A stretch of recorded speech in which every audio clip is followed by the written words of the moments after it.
Labarai da ɗumi-ɗuminsa. Sojojin Najeriya sun kashe 'yan Boko Haram guda 50 a gwabza da fafatawar da suka yi da su a jihar Yobe.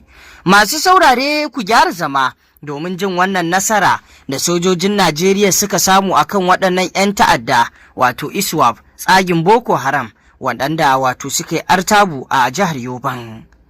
Sojojin Najeriya a ƙarƙashin rundunar Operation Haɗin Kai mai yaƙi da Boko Haram ta ce dakarunta sun kashe mayakan ISWAP kusan guda 50 a wani gumurzu da fafatawa da gwabzawa da mayakan ƙungiya suka yi a Buni gari da ke wato jihar Yobe. Cikin wata sanarwa da kakakin rundunar Laftanar Kanal Sani Uba ya fitar ya ce lamarin ya faru ne a daren Juma'a ta jiya lokacin da maharan suka biyo wato duhun dare don kaddamar da mummunan hari kan shalkwatar soji ta 27 Brigade da ke Buni gari. Sanarwar ta ce sojin wato sun mayar da martani cikin kwarewa da ƙarfin makamai, lamarin da ya ba su damar fatattakar mayakan. Sani Uba ya ce mayakan sun karkasu zuwa gida uku inda suka rika farwa shalkwatar a lokuta daban-daban da nufin mamaye ta da yi wa dakarun ƙawanya.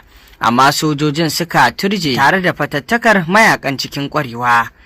Sojojin sun ce dakarun ƙasar sun samu taimakon sojojin na sama ta hanyar aika jirgi da ya rika wato bin mayakan yana jefa musu bama-bamai a lokacin da suke tserewa.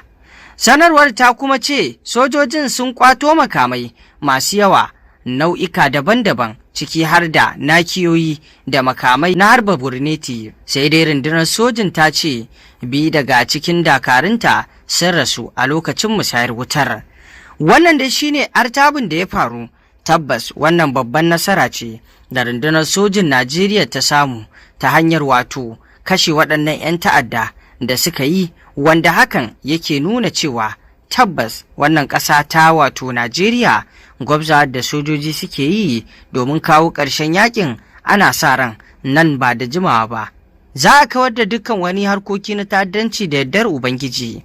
Wannan 'yan ta'adda da suke addabar al'umma tabbas suna aiwatar da abubuwan da wato suke takurawa al'umma. A Najeriya dai an ɗauki tsawon shekaru ana fama da wannan rashin tsaro da kuma wannan hare-hare na 'yan ta'adda na Boko Haram, ISWAP da kuma wato 'yan ta'addan daji, wanda babu shakka dai sai mu ce Allah subhanahu wata'ala ya kawo mana ƙarshen wannan fitintunu, ya kawo mana zaman lafiya a ƙasashenmu. Duk waɗanda suke aikata wannan ayyuka na tashi-tashen hankali muna roƙon Allah ya sa su gane gaskiya. Idan masu shiriwa ne Allah ya shirye su, idan ba masu shiriwa ba ne ba Allah kafi mu sani yadda za ka yi da su. To masu saurari ƙarshen rahotannin labaran kenan. Ku ci gaba da bibiyar wannan tasha tamu domin samun ingantattun rahotannin labarai a kodayaushe kan abubuwan da ke faruwa a duniya baki ɗaya. Mun gode. Ku dangwala mana alamar subscribing sannan ku danna ƙararrawa domin yin hakan ne zai ringa ba ku damar samun labaranmu a kodayaushe.